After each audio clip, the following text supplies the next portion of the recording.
Welcome to Gods and Heroes of Ancient Greece.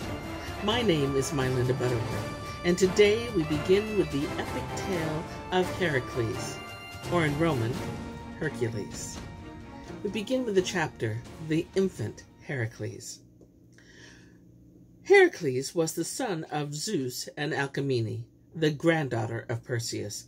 His stepfather, Amphitryon, was also a grandson of Perseus. He was king of Tyrrhenes, but had left that city to take up his dwelling in Thebes. Hera, the wife of Zeus, hated her rival Alcmene, and begrudged her the son for whom Zeus himself had predicted a glorious future. And so, when Alcmene had borne Heracles, she did not think that he would be safe in the palace, and fearing the jealousy of the mother of the gods, exposed him in a field which even in later times was still called the Field of Heracles. Here the child would surely have perished, had not curious chance brought Athene and Hera, his enemy, along the very path in which he lay.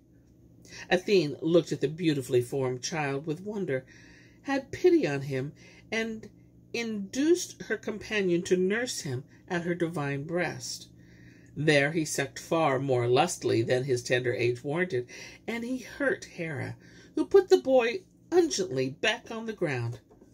But Athene lifted him up, carried him into a nearby city, brought him to Queen Alcmene as a poor foundling, and asked her to rear him. Thus, while his real mother, for fear of Hera, had suppressed her love and had been willing to let the child perish, his stepmother, filled with hatred for him, had unwittingly saved her rival's child from death. And she had done even more for him. Heracles had sucked at her breast only an instant, but those few drops of goddess milk had made him immortal. Alcmene had recognized the child at first glance, and joyfully she laid him in the cradle. And Hera too became aware of the child who had lain in her breast, and how carelessly she had let the moment of revenge slip from her. Immediately she sent two horrible serpents which crawled through the open doors of Alcmene's bedchamber, and before the sleeping mother and her handmaids knew what was happening, writhed into the cradle and wound their coils around the boy's throat. He woke and screamed and lifted his head. The unaccustomed necklace was irksome to him. It was then he first proved his superhuman powers. With each hand he seized a serpent by the neck and strangled them both with a single clenching of his fist. His nurses had only just seen the serpents, but they were too frightened to go to the child's aid. Alcmene had wakened at his scream. She leaped from her bed and ran toward him, calling for help, but found the serpents already dead in the boy's hands. Startled by her cries, the lords of Thebes armed themselves and hastened to the bedchamber, and King Amphitryon, who loved his stepson and regarded him as a gift from Zeus, came brandishing his naked sword. When he saw and heard what had happened, he shuddered with terror and delighted at the miraculous strength of his newborn son. This deed seemed to him a portent, and he summoned Tiresias, whom Zeus had lent the gift of prophecy. The seer forecast the boy's future to the king and queen and all those present, how he would slay many monsters on earth and in the sea, how he would strive with giants and defeat them, and how, when his toils in the world were over, he would share in the everlasting life of the gods and be given Hebe, the goddess of eternal youth, in marriage. The rearing of Heracles. When Amphitryon heard of the noble destiny in store for the boy, he resolved to give him an education worthy of a hero, and called upon great men from many lands to teach young Heracles all he should know. Amphitryon himself instructed him in the art of driving the chariot. Eurystheus showed him how to bend the bow and aim his arrows. Harpsichordus trained him in wrestling and boxing. Castor, one of the twin sons of Zeus, in fighting, fully armed in field formation, and Linus, the aged son of Apollo, taught him to sing and pluck the strings of the lyre with sureness and grace.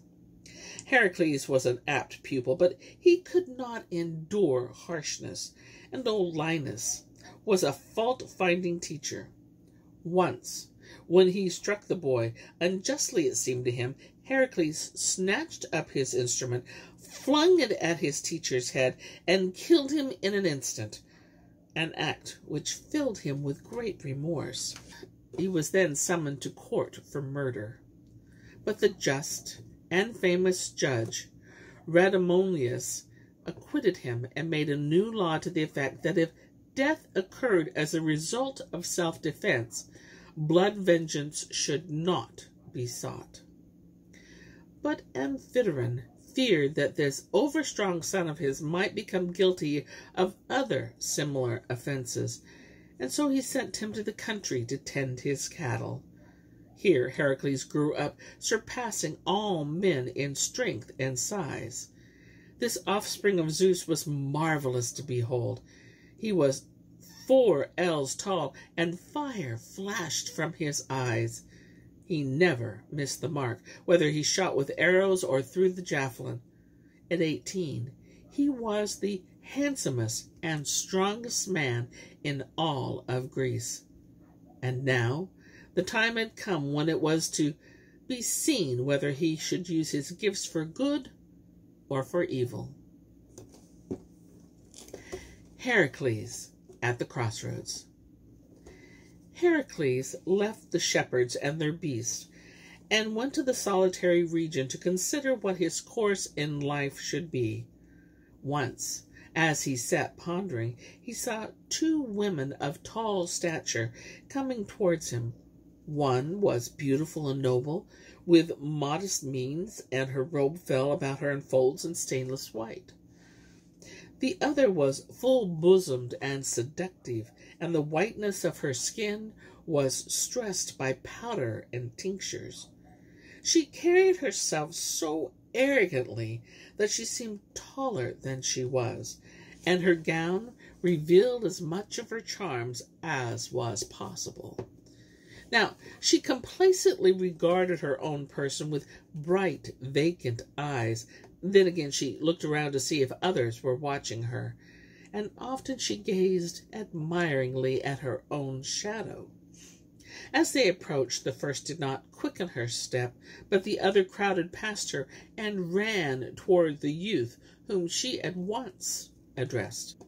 "Heracles, I see that you are undecided about what course you should take in life. If you choose me as your friend, I shall guide you along a path most smooth and easy.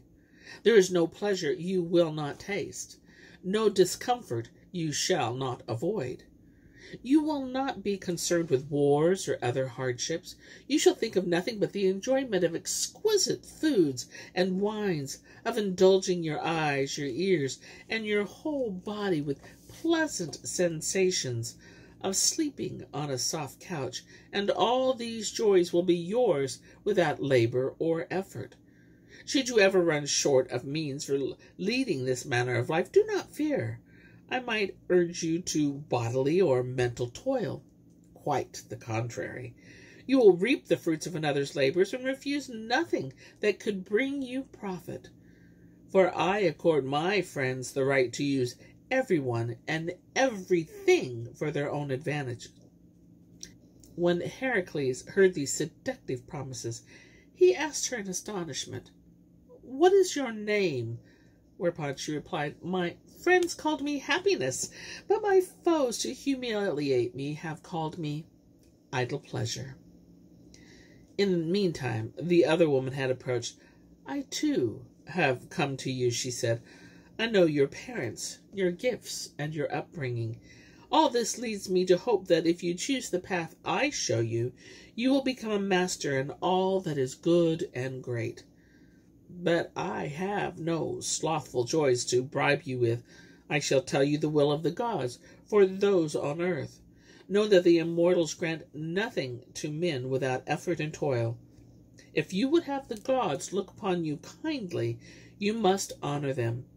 If you would have your friends love you, you must aid them. If you were to be held in high esteem by a city, you must render to them services. Would you have all Greece admire you for your virtue, you must become the benefactor of all Greece. If you would harvest, you must sow. If you would wage war and win, you must learn the art of warfare. If you would have control of your body, you must work and sweat to harden it. Here pleasure interrupted her. Now you see, dear Hercules, she said, what a long and hard way to satisfaction this woman proposes, while I will guide you to happiness by the shortest and easiest pathways. Miserable creature, said Virtue to her, you have nothing that is really good. How could you? You do not know true pleasure, for you are sated before you even approach them. You eat before you are hungry and drink before you thirst. You desire for food, and you seek out resourceful cooks to sharpen your urge to drink. You purchase costly wines. In summer, your whim is for snow. No bed is soft enough for you. You let your friends spend the night in carousing and the day in sleep. That is why in youth they go adorned on nimble, carefree feet, but drag themselves through a sordid and painful old age, ashamed of what they have done, and faltering under the load of what they still have to do. And you yourself, though you are immortal, are an outcast among gods and an object of derision among good men. You have never heard what sounds sweetest to the ear, true praise. You have never seen what gladness the eyes more than all else, good works of your own. I, however, am welcome among the gods and all virtuous men. Artists hail me as their helper, fathers as faithful watch, serving men as kindly aid. I am an honest sharer in the pursuit of peace, a faithful ally in war, and a loyal companion in friendship. Food and drink and sleep have more savor for my friends than for idlers. The young are glad when the old commend them, the old when they are honored by the young. To recall what they have done is sweet, and they rejoice in what they are doing. Because of me, the gods cherish them. Their friends love them, and their country respects them. And when the end has come, they do not fade into oblivion. Their glory lives after them in the world, in the memory of times to come. Resolve, O Heracles, to choose this life, and yours will be a blessed lot. And here is where I end my tale for today. But I'll be back tomorrow with more tales, many more tales. Until then, my friends, enjoy the journey.